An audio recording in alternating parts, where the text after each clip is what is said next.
Now, Stacey Ann's over in the Weather Center with the very latest. Yeah, it's already picking up steam, as you can see, moving across the Midwest, Rich, and of course the Mid-Atlantic. We're starting to see things get a little hairy across the southern tip of Virginia. And Carolina is getting hit with some rain and some strong storms embedded in that. Luckily for those folks out in the Mid-Atlantic, they're getting the wet stuff, not the white stuff.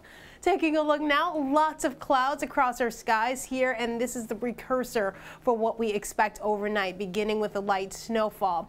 Now, during times of high tides, watch for flooding. There is that coastal flood warning for our borough. In terms of the timing, the 10 o'clock hour, and that coastal flood warning runs until midnight on Saturday. So it looks like a late Friday into Saturday kind of scenario where things will really heat up. In terms of snowfall totals, we could see a little bit of a trace by the time you wake up in the early morning hours on Friday, and then as we go through the afternoon, maybe an inch or so, or even as little as a half an inch.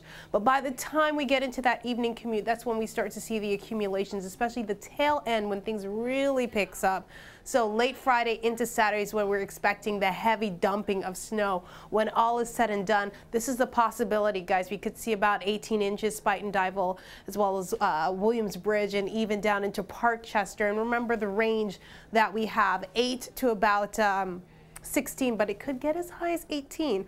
Some areas could see a little less, so we'll be sure to keep you posted and advise according to the information that gets poured into our studios.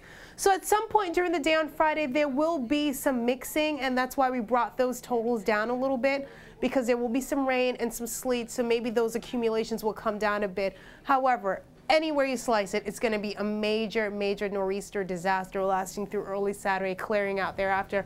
Looks like Sunday, wall-to-wall sunshine. Back over to you, Rich. All right, thanks.